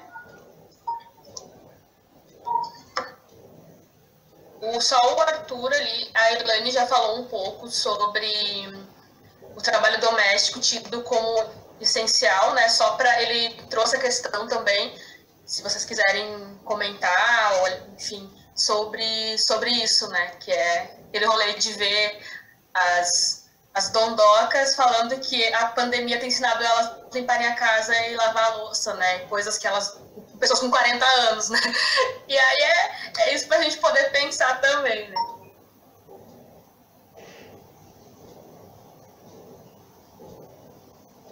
Não sei se quem quer começar.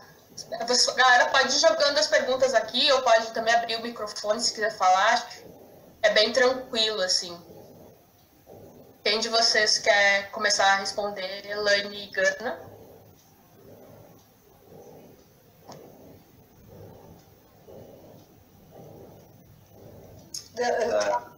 Sim,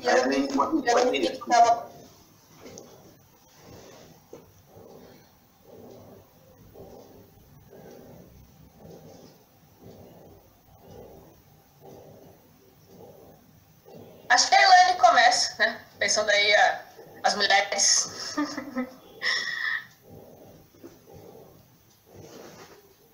Estava lendo um pouco o que o pessoal escreveu aqui. Eu não tinha visto que eu tinha que... cursor, tentando me achar aqui um pouco.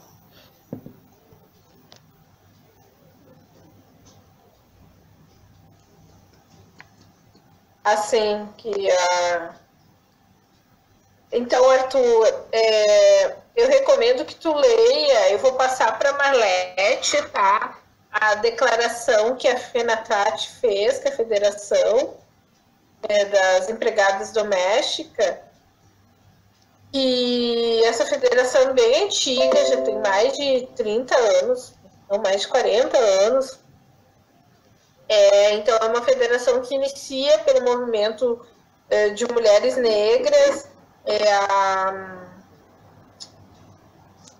Cleusa, acho que foi Cleusa, não consigo recordar o nome, mas fundaram, então, essa federação, e hoje ela tem em todos os estados, todos os municípios, que é para a luta delas, enfim, né, as reivindicações passam por essa federação.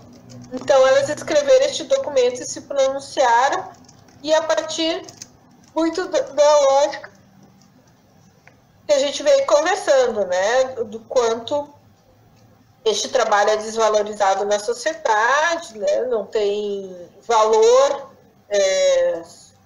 na sociedade, mas quando nessas situações tem um valor simbólico de que aí pode, aí é importante, aí é essencial.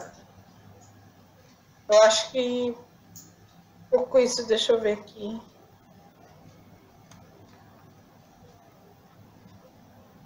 Enterro sem óbito, eu acho que a Marlete falou, né? Não, foi a Daniela que falou, né? Um pouquinho, né? E da gente pensar o quanto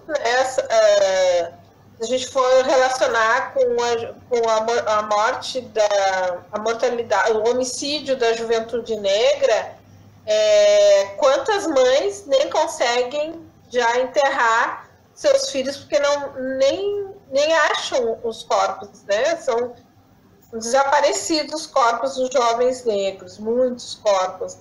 Então, continua, né, uma luta constante das pessoas de poder enterrar os seus, enfim, dignamente. Mas uma coisa que eu estava me perguntando e estava tentando pesquisar sobre isso, que como que este enterro tem sido igual para todos?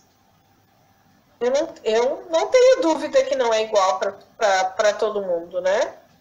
Que é colocado numa vala, enfim. Eu acho que aquelas pessoas que têm poder aquisitivo maior, com certeza elas conseguem garantir uma outra forma mais digna de enterro. Então, eu acho que isso também é uma pergunta que eu não tenho resposta. Estou problematizando um pouco, pensando nessa perspectiva, né, de como que tem sido para essas pessoas. Até a gente está vendo que estão alugando helicóptero por R$25 mil para levar de uma cidade para um outro hospital que tenha leito particular, né? Então,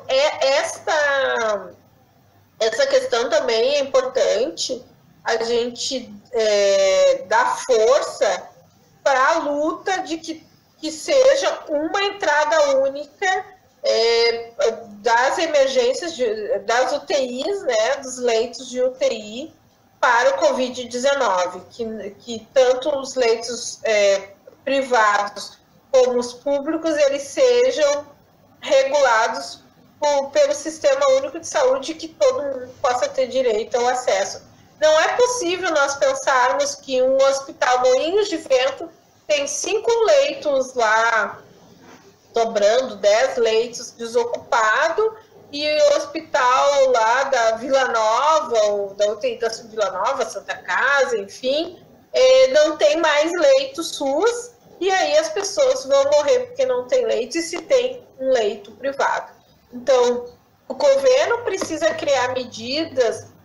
Eu acho que não deve se pagar por esses leitos, eu acho que precisa ser uma contrapartida, até porque a maioria desses hospitais devem muito impostos para o governo brasileiro, muitos hospitais, muitos planos de saúde, e eu acho que se nós estamos vivendo uma pandemia, essa pandemia ela tem que ser otimizado tudo que tem na nação para que a gente possa, de fato, garantir a sobrevivência de vidas, né, das pessoas.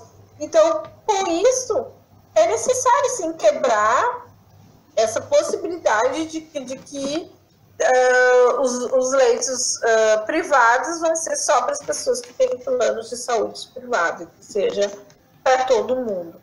Isso é uma possibilidade importante da gente garantir aí uma redução de que possa faltar aí futuramente. Porto Alegre, a gente, felizmente, está vivendo uma história diferente de São Paulo, Rio de Janeiro, de outros estados, mas eu tenho muito medo, assim, que daqui a 2 semanas, especialmente pós Dia das Mães, que é este domingo, daqui a 15 dias, 15 dias especialmente, nós vamos viver alguns dados bem difíceis, um número maior de pessoas aí contaminadas e possivelmente tendo que usar os leitos de UTI.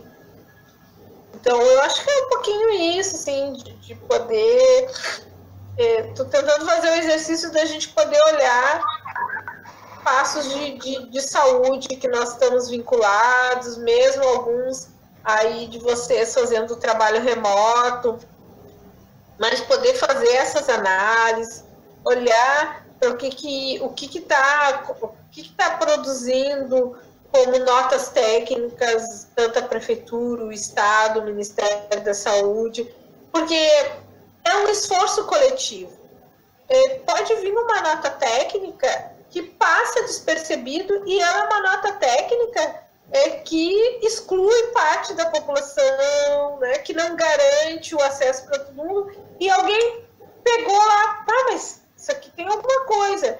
Então, assim, é esse o nosso papel de agentes de saúde, estar ligado, monitorar o que está sendo pensado para enfrentamento do Covid-19, para que, de fato, esse enfrentamento seja para todos, chegue na vida, transforme, né, a possibilidade de que todos nós tenhamos este direito.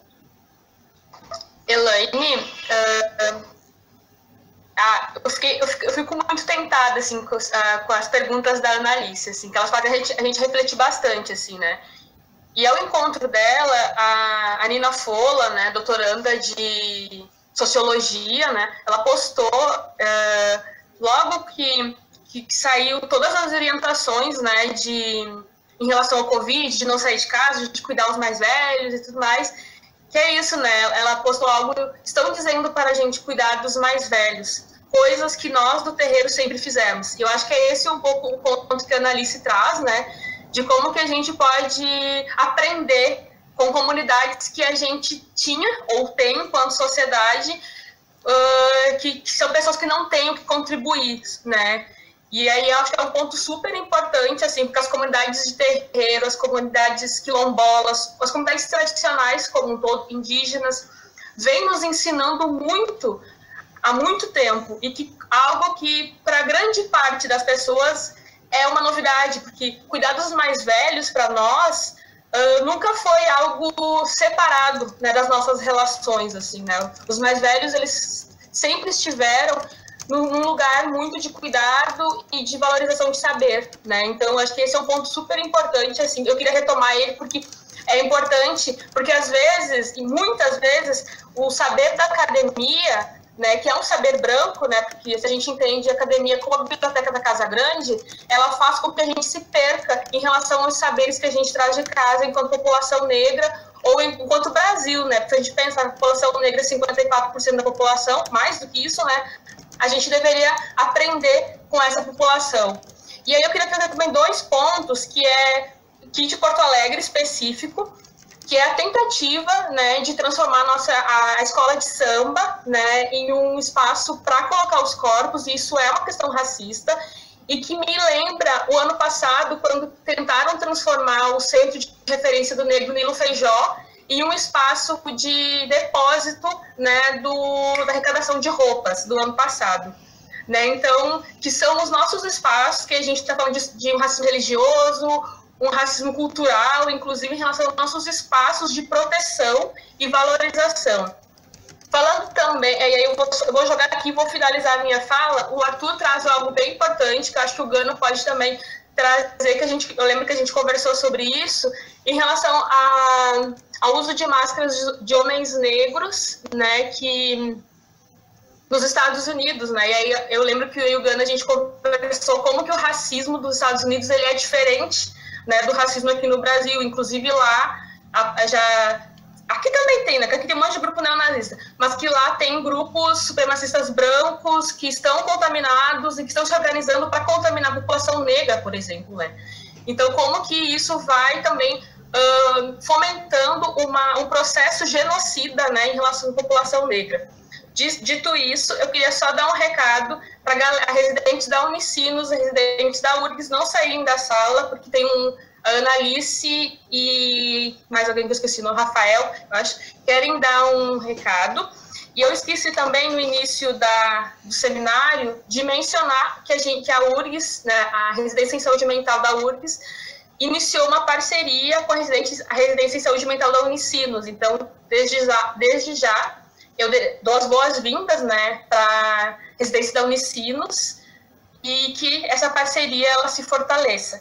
Gente, falta 6 minutos, então a gente vai continuar mais um pouquinho, vamos estender. Eu, particularmente, acho que vale a pena, muito a pena, principalmente porque é um debate que a gente não tem, né, rotineiramente na residência, né, então eu pediria para que a galera, para estender um pouquinho, que vocês não saiam, né, enquanto a gente fazer esse fechamento. Obrigada.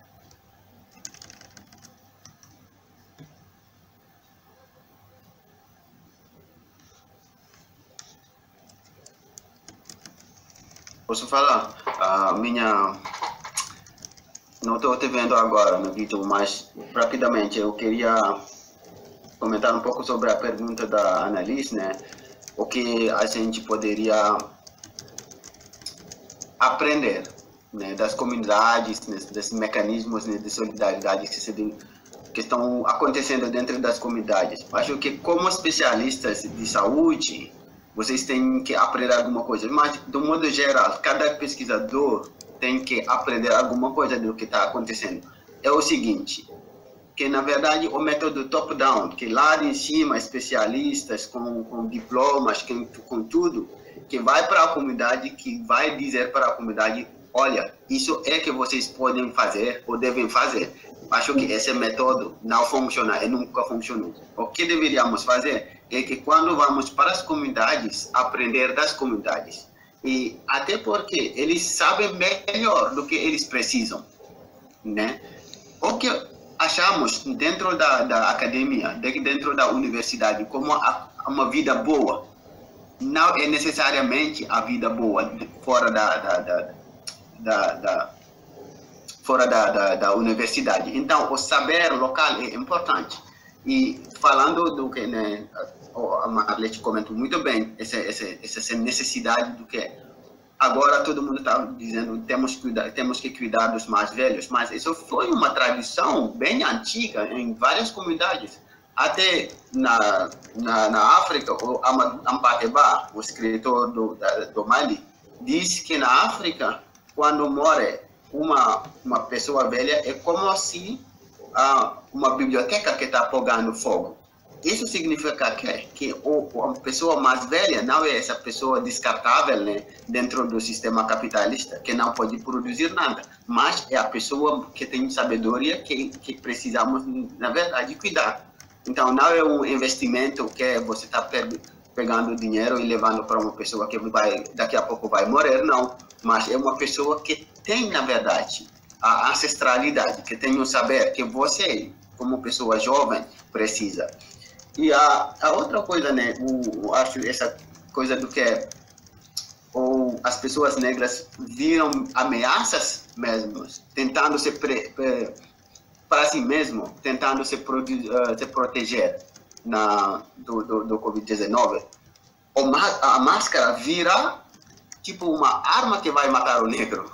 Então, normalmente deveria ser uma coisa que proteja o negro, porque o corpo do negro é sempre visto como também uma ameaça no sistema da branquitude. E isso é o problema. Como fazer para... Porque não tem outra solução, né, do que fazer esse trabalho dentro da branquitude para o branco supremacista para de se considerar como o padrão. Que, na verdade, a diferença não é uma necessidade só para as outras pessoas sobreviverem, mas também para o branco poder sobreviver. Ele precisa da diversidade. E eu acho que esse trabalho tem que ser feito dentro da branquitude. Acho que as pessoas antirracistas têm que começar por esse trabalho, né? De falar e conversar com o supremacista para que essas pessoas soubessem que, na verdade, a sobrevivência da raça humana, né, é necessária. que o branco não pode se considerar como a única pessoa que tem que ser protegida do Covid-19, etc, etc. E isso acho que é um trabalho que vai demorar.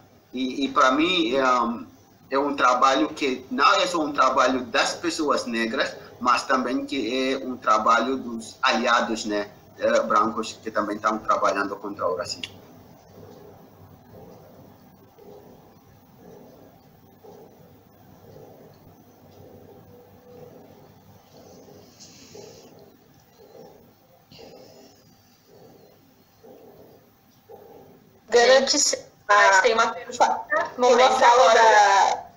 Tem uma fala da Angela Davis, né, que dialoga bem com o que tu fala, né? Não basta ser como que é? Me ajuda, Marlete. Não basta não ser racista, tem que ser antirracista. E este é um exercício, assim, eu sempre falo isso, mas também Jurema Werneck falou de outra forma no Congresso da Abrasco em no Rio de Janeiro, foi 2018, né? No Congresso da Abrasco em 2018, uma conferência maravilhosa que ela fez, lotada, e ela disse ao final da fala dela, dirigindo assim, enfim, especialmente para uma maioria branca que tinha na plateia, dizendo que se ficar bom para nós negras, as pessoas brancas elas vão estar no paraíso. Então lutem pelo fim do racismo, lutem, né, para que a gente possa viver numa sociedade melhor, que isso vai ser um resultado para todos e todas. Não é um resultado, ele sem dúvida vai trazer melhoria para a nossa vida, enfim, enquanto negros e negras. Mas esse resultado vai ser muito maior para uma nação toda.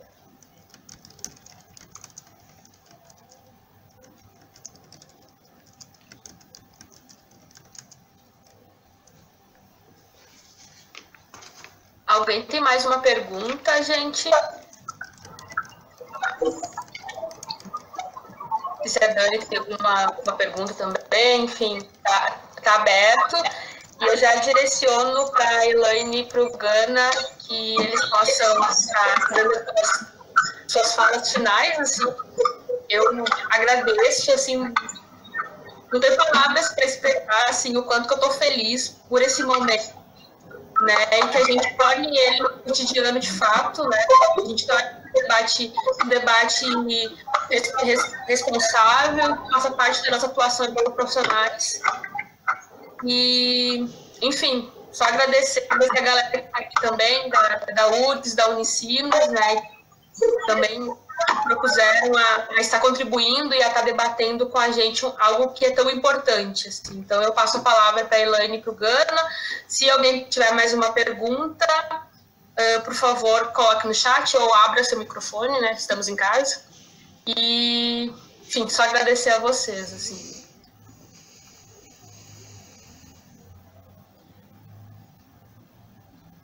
Tá sem microfone.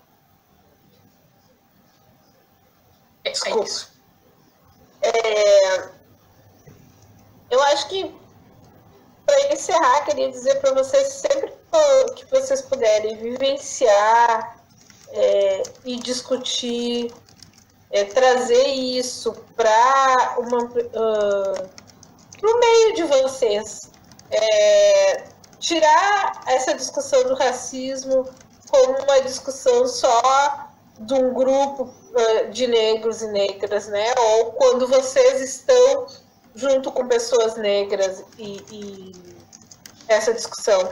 Ela precisa, assim, quando a gente discute economia, futebol, as condições, ela precisa estar na pauta de vocês. Racismo, ele só vai... Claro, né? Sou uma sonhadora, eu não vou ver isso. Minha filha, eu espero que veja. Meu sonho é que ela pudesse vivenciar menos o que eu vivenciei de quanto ele opera duramente nas nossas vidas, né? Mas, enfim, hoje nós estamos vivendo alguns retrocessos na história do Brasil. Eu acho que não dá também para a gente discutir política de saúde pública sem discutir qual é o projeto político deste governo brasileiro que tem hoje no país. Então, é importante pensar que é um projeto político de que nós, negros, negras, LGBTQI+, indígena, pessoas em situação de rua, pessoas em condições de vulnerabilidade muito alta, muita pobreza, que essas pessoas elas não têm mais espaço. Este projeto é um projeto que essas pessoas não tenham mais direito a viver neste país. Ele está em prática, ele está em curso, ele está muito transparente na fala do presidente, e nós precisamos fazer o papel de operar, papel de, sei lá, viajando aqui, mas tipo, é uma guerra, a gente está vivendo uma guerra. Então a gente tem que pegar as nossas armas, e as nossas armas é o nosso conhecimento, e levar este conhecimento para a comunidade, para os nossos pares, para dentro das nossas casas, né? Conversar com nossos pais, com pai, mãe, irmão, namorado, tia. Gente, a gente tem que ter uma lucidez para saber que este projeto é um projeto para transformar o país em uma nação sem negros, sem indígenas, sem miseráveis, sem um grupo que construiu este país, que tem história neste país. É um projeto que está em curso. Então, nós não podemos nos iludir que tudo vai ficar bem quando terminar o Covid. O Covid é só um momento. E pós-Covid, ele talvez seja mais duro ainda do que este momento que a gente está vivendo.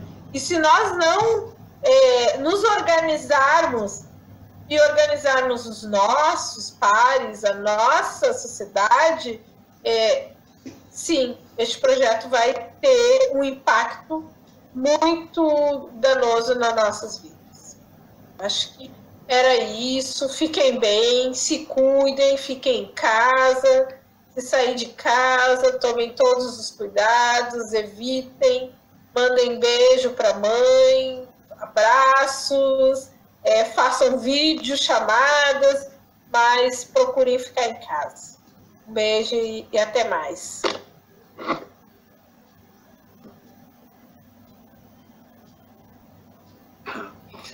Muito obrigado, Marlete, pelo convite. Ellen, foi um prazer muito grande, na verdade, conversar com você. E talvez para terminar, eu diria só que acho que esse debate é importante, porque as decisões que tomamos, né, como pesquisadores, como especialistas de qualquer área, não afetar só o período que estamos vivendo, mas afetar também as gerações que vão vir depois.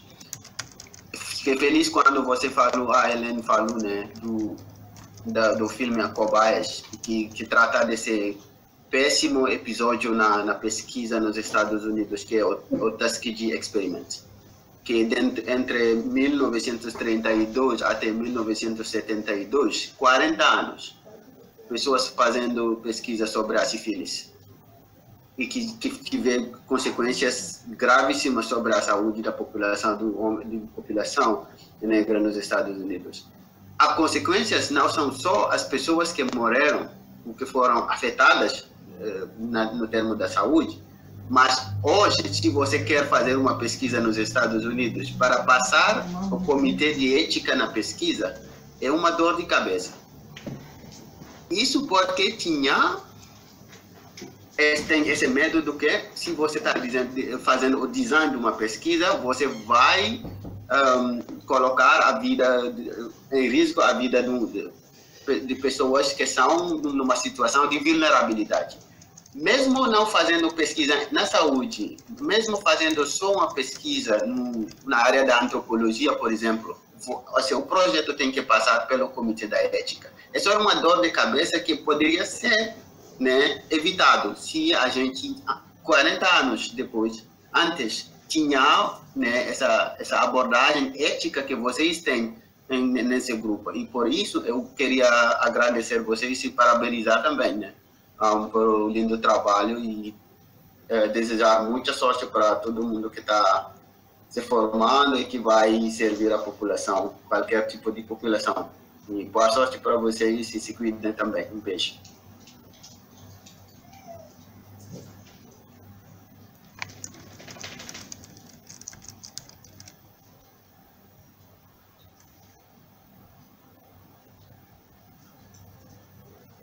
Dani, tu quer falar alguma coisa? Que eu acho que aí a gente encerra, né? Eu acho que só agradecer, assim, né? Agradecer a presença, né? Agradecer esse debate. Eu acho que ele é super importante, né? E ainda que seja tardio, né? A gente poder falar sobre isso, assim, essa pandemia tem nos permitido ampliar esses debates, né? Que eles eram muito mais escassos na academia. Pelo menos eu tenho essa sensação, assim, que a gente está podendo trazer esses temas a gente tem visto em várias lives, vários movimentos que a gente está podendo promover esse tipo de debate, enfim, né, colocar questões novas para as pessoas pensarem, né, questões que sempre estiveram com a gente, mas que as pessoas ainda não enxergavam, enfim, não era corriqueira no debate, né? Não são corriqueiras nas questões que as pessoas se colocam para pesquisa, né? Que se colocam para o cuidado em saúde, elas não são corriqueiras. Ainda que elas atinjam uma grande parcela da população, a maior parte da população no Brasil, elas ainda não são corriqueiras dentro da academia, né? A gente só olha os nossos acervos, as nossas bibliografias, as nossas referências, e a gente vai ver que essas questões não estão ali, né? Então, acho que só agradecer, assim, obrigada, né, pela Elaine, pela contribuição do Gana também, né, a Marlete que intermediou, e eu acho que é isso, assim, a gente fica grata. Tchau, gente! Tchau. Eu vou entrar aqui.